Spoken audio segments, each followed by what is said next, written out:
Մարիջան հիմա դատախազության մոտ եք ձեր գործընկերները հանդիպման են բարձրանում, ինչ ակնկալիքներ ունեք։ Ես որևէ ակնկալիք չունեմ, որովհետև 3 տարուց ավել է բազմաթիվ անգամներ ես անձամբ ղեկավարել եմ, անցկացրել եմ ակցիաներ թե գլխավոր դատախազության մոտ, թե ազգային ժողովի մոտ, թե Երևանի քաղաքապետարանի մոտ եւ այս 3 տարիները ցույց տվեցին, որ ցավոք սրտի ամեն անգամ նույն բանն է,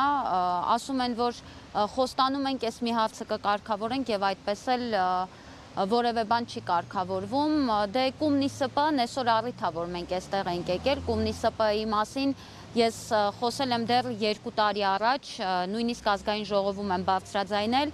որ այստեղ բացահայտ պետական բյուջեի մսխում է տեղի ունենում եւ որևէ աշխատանք չի իրականացվում, որովհետեւ մենք պիտի պարզ հասկանանք, որ Հայաստանի Հանրապետության համար, որն ունի այս պահին անտուն կենդանիների խնդիր, որը որ պետք է կանգնի ճիշտ լուծման ճանապարհին, ունենալ ճիշտ գործող ստեղծման ծրագրեր շատ կարևոր է։ Եվ ես սա ուզում եմ ասեմ հանրության այն զանգվածի համար, ովքեր ասում են, որ ստեղծման ծրագրերը օգուտ չեն տալիս։ Իրենք չեն կարող օգուտ տալ, եթե մասնակցում են տենդերներին ոչ կոմպետենտ կազմակերպություններ, որոնք բացարձակապես չեն հասկանում, թե ինչ է նշանակում ստեղծում,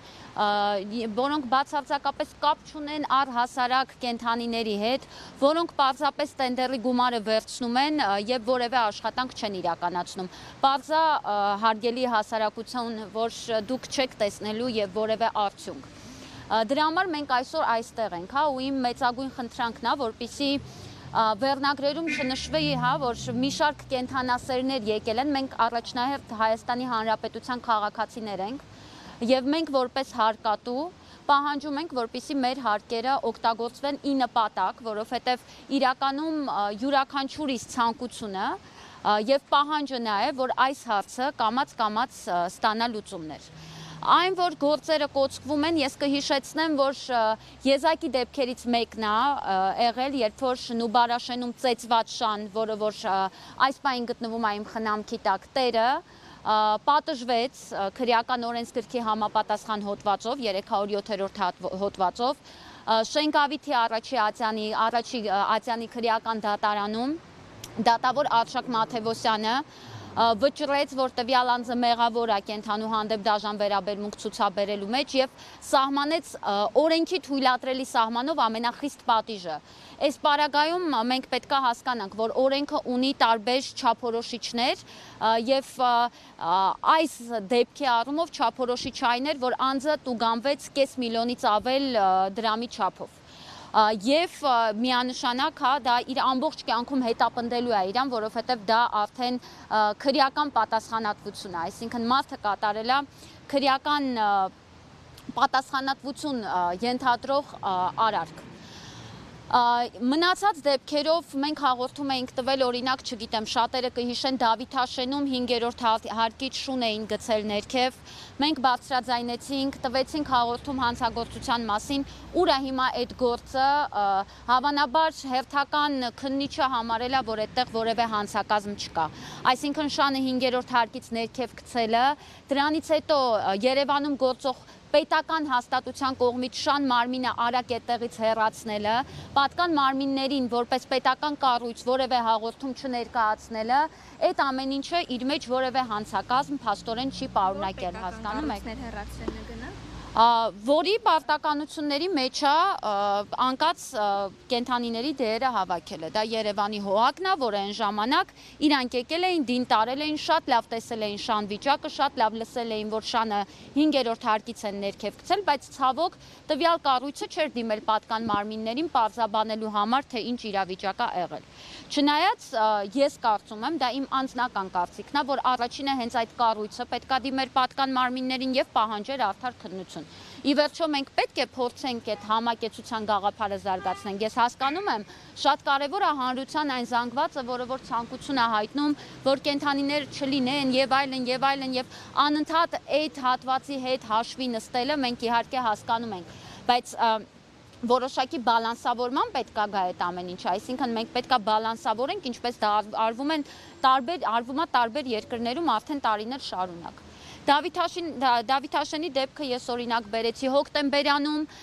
մի քանի ամիս առաջ Տիկին Հունանյանը կարող է հաստատել իրան էին գժանոց ստանում, բացի դրանից, որպես քանի որ ինքը կենդանիներ է կերակրում, դա շատ խառը պատմություն էր, ի վերջո Տիկին Հունանյանին հնարավոր եղավ գժանոցից իհարկե հանել, որովհետև որևէ փաստարկված հիմք չկար իրեն այնտեղ պահելու։ Դրանից հետո հոկտեմբերյանում թունավորումներ տեղի ունեցան, 40-ից 50 շուն ամբողջ ճանապարհով թունավորված վիճակում եւ որևէ մեկը դրա համար հերթական անգամ պատասխանատվություն չկրեց։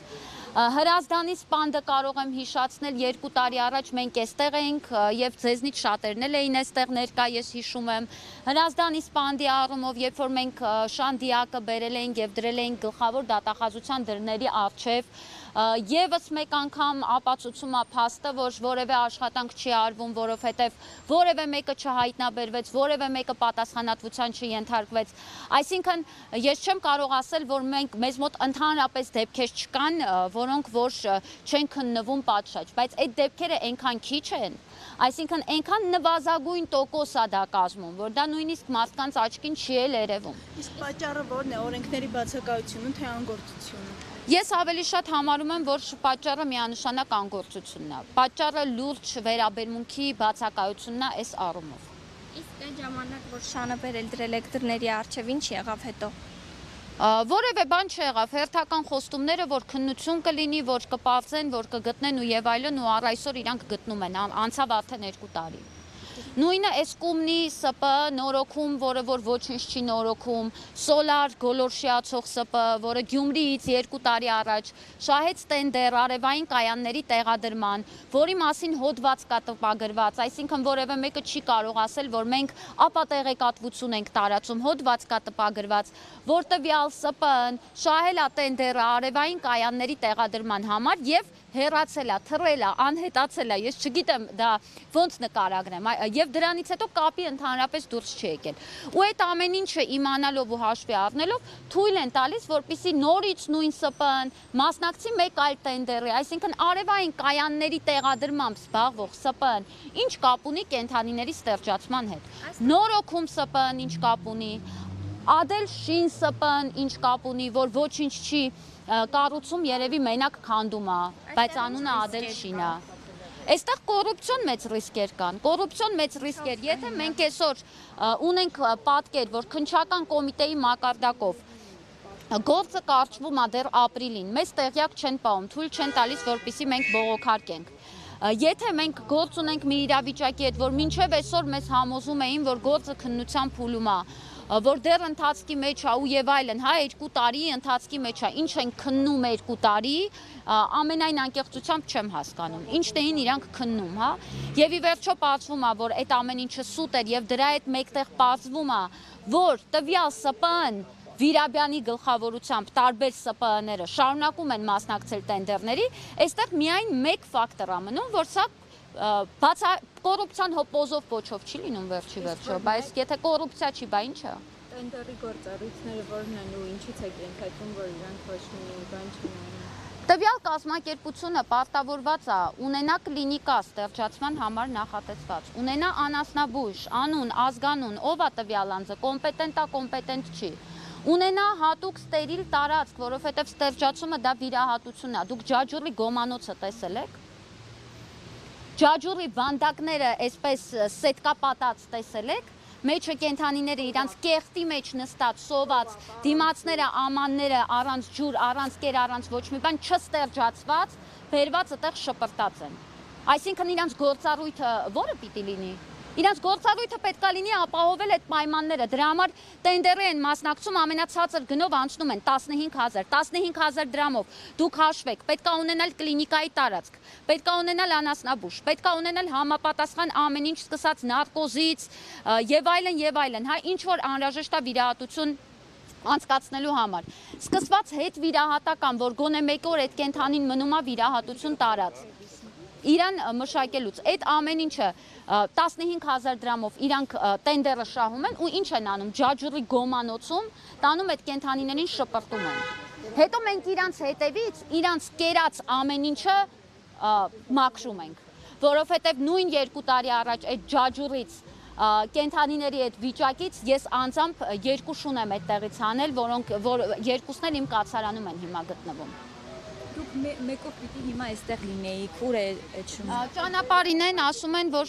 ցավոք սրտի խցանում է, դե աշխատանքային ժամ է, ես հասկանում եմ, բայց ոչ աշխատանքային օր եւ ոչ աշխատանքային ժամի անիմաստ է այստեղ գալը, որտեվ այստեղ նույնպես մարդ չի լինելու եւ դատարկ պատերի համար խոսելը անիմաստ է։ Դիմելու արդյունք չի եղել, այսօր նորից ինչ հավատով, ինչ հույսով եք եկել։ Մենք որևէ հույսով հավատով չենք եկել։ Ես եկել եմ այստեղ, որ հասկանամ, իրանք մի օր կամաչեն, թե չէ։ Գլխավոր դատախազտիկին Աննա Վարդապետյանը, որը հարցազրույցներ է տալիս, բավական կոկիկ, այսպես կուլտուրական, այսպես, այնպես եւ այլն, լսել էի ժամանակին, որ կենթանասեր է, բնություն է սիրում, կենթանիներ է սիրում։ Ես տիկին Վարդապետյանին իմ Facebook-յան էջի ուղիղ եթերում եմ հարցրել, արդյոք չեն ամաչում։ Ձեզ մի հարց, այդ շան վիճակը հիմա ոնց է։ Տեսանք, որ թույլ էր տեսանյութում, շատ վատ վիճակում, այսպես։ Հիմա շատ ավելի լավ է բնականաբար, որովհետև այդ վիճակը կարա նայեք, այդ վիճակը կարա առաջանա տարբեր պատճառներից։ Շան բռնելու ձևից սկսած, տարածքի փոփոխությունից սկսած, այդ միջավայրից սկսած, դա մեծ սթրես է, կենդանիները շատ մեծ սթրես են տանում։ Եվ հասկանալի է արդեն թե ինչ մեթոդներով են այդ կենդանիներին բռնում, ոչ հումանիստական մեթոդներով, որովհետև գիտեք ինչ, կենդանի բռնելն էլ է մասնագիտություն, ամեն երկրորդը չի կարա վերցնի այդ ուդավկան ընկնի վազի կենդանու հետևից, ասի ես ես գործը անում եմ։ Դրա համար էլ ունենք այն ինչ ունենք, եղել են բազմաթիվ տեսանյութեր, թե ոնց են կենդանիներին սխալ բռնում, քարշ տալիս ասֆալտով, դրա մասին ես վաղուց բարձրաձայնել եմ, շարունակում եմ բարձրաձայնել, այստեղ եմ այսօր, որպեսզի հերթական անգամ ցույց տամ հանրությանը, ինչն է իրականում խնդիրը։ Այսինքն մեղավորը կենդանասերները չեն, կենդանապաշտպանները չեն, մեղավորը այդ կենդանիները չեն, որ իրանք դրսում են։ Մեղավորը այն սիստեմն է, որը այսօր կա։